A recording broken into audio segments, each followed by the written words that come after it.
pada malam itu di Mina, di tenda-tenda. Tapi pangeran tentu beda dong tendanya sama rakyat jelata kan. Tapi malam itu dia sumpek. Akhirnya keluar tuh si pangeran, anaknya raja. Terus dia melihat ada bukit batu yang gelap. Nggak tahu dia juga kenapa. Apa yang mendorong dia pengen naik ke atas bukit itu malam-malam. Dia cuma bawa handphone, nggak bawa apa-apa. Sampai di atas, kaget dia. Ngeliatin ada satu kakek-kakek tua. Manusia, bukan setan, bukan jin, bukan malaikat. Tahu nggak kakek-kakek itu bilang apa? Dia bilang gini, kamu yang mau nganterin makanan malam saya hari ini, daging-daging kamu yang mau nganterin. Dia ngomong ke si pangeran tuh kayak gitu. Dia nggak tahu ini pangeran. Kata pangerannya, oh, emang kamu pesan makanan? Emang kamu ada pesan makanan online kah? Atau ada sesuatu, ada orang yang memang janji anterin makanan? Dia bilang enggak. Dia bilang, saya pesan ke Allah. Saya barusan berdoa, kata dia. Kalau dia bilang, ya Allah, saya lapar, saya pengen makan daging yang enak. Kata pangerannya, kayaknya ini yang bikin saya langkah ke sini. Telepon pelayannya, tolong antarin makanan daging-daging semua ke sini. Dikasih tahu tempatnya. Nggak lama datang. Datangnya banyak.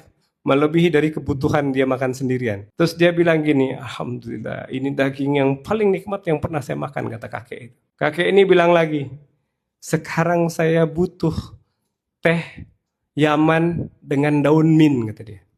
Terus diangkat lagi tangannya, ya Allah, ini makanan yang enak banget. Tapi saya lagi pengen minum teh pakai daun mint, kata dia. Pangerannya lihat kiri kanan. Kalian bawa daun mint sama teh, katanya ke pegawai-pegawai tadi. Enggak, cuman makanan aja, enggak bawa minum. Terus habis itu penasaran pangeran nih, siapa nanti yang akan datang nganterin gitu kan. Ternyata nggak ada yang nganterin, mereka turun ke bawah. Bawa makanannya, kakeknya itu juga pengen turun. Pas nyampe di bawah, datang tuh kafilah dari Yaman, pada mau haji. Terus kemudian ditawarkan makanan yang tadi. Daging-daging tadi banyak kan, ditawarin, ini ada makanan tadi saya bawa kebanyakan cuman buat si kakek ini. Kalian mau makan silahkan makan, kata dia. Nah orang-orang ini yang tadi dikasih makan bilang, wah Masya Allah kita pas banget lagi butuh makan, lapar. Tapi saya cuman punya teh ini, kata dia. Teh ini coba diminum. Dia kasih 2 gelas, satu buat pangerannya, satu buat si kakek itu. Pas dituangin si kakek ini bilang, daun mintnya mana? Kata dia, oh iya sebentar ada daun mint. Jadi diambillah daun mintnya di tasnya. Ambil di beberapa daun, dipotong, dimasukin ke 2 gelas yang tadi si pangerannya sama si kakek tua. Lagi anget-anget minum. Dia minum daun mintnya. Terus si pangerannya bilang gini, Masya Allah, selama ini saya hidup di istana, belum pernah menemukan teh ketemu daun mint itu yang kayak gini, ternyata rasanya enak banget, kata dia. Kakeknya kemudian bilang, selesai terima kasih, dan dia bilang kayak gini yang ketiga. Saya ngantuk, kamu pulanglah sana, kata kakeknya. Saya mau tidur, kata kakeknya. Dia duduk di batu-batuan. Terus dia doa lagi. Ya Allah, saya nggak bisa tidur nih di atas batu. Saya mau tidur di kasur yang ada bantalnya. Pangerannya lihat lagi kiri kanan. Siapa nih nanti yang akan anterin kasur dan bantalnya buat si kakek ini? Nggak lama, datang tuh mobil dari pemerintahan Saudi, kerajaan-kerajaan, ngegelar tuh kasur-kasur, ada belasan kasur. Untuk yang kafilah-kafilah Yaman tadi yang baru datang. Di luaran kayak itu. Kakeknya bilang, saya boleh tidur di sana nggak? Oh iya boleh, silakan. Akhirnya dia tidur tuh di kasur yang ada bantalnya. Tidur semua. Dan belum selesai. Dan luar biasanya lagi, diangkat lagi tangannya si kakek ini. Pangeran ini mau pulang nggak jadi-jadi deh. Dia lihat nih kakeknya. Doa apa lagi dia? Kakeknya angkat lagi tangan dan dia berdoa. Ya Allah, panas hari ini. Memang kita kemarin haji itu lagi musim panas. Ya Allah, kirimkan angin dingin, katanya. Dan gak lama kemudian, saksinya siapa? Semua orang yang ada di sana dan pangeran ini. Kemudian datang tuh angin dingin. Jadi dingin kayak AC pada malam hari itu di titik itu. Akhirnya tidur dia. Pangeran ini ngapain coba kira-kira? Dia buru-buru lari balik ke tendanya. Dia teleponin semua ulama-ulama di Saudi. Dia tanya, ini ada siapa sini? Ini manusia atau bukan? Ulama yang dengar cerita itu buru-buru juga pengen tahu siapa ini orang. Datanglah 2 ulama besarnya Saudi kemarin. Bertiga sama si pangeran itu buru-buru balik lagi ke tenda tempat si kakek itu tidur. Ketemu gak kakeknya? Ketemu lah, kan manusia.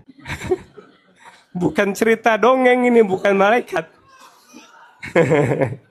Ketemu dia sama bapak kakek tadi. Terus kakeknya bangun.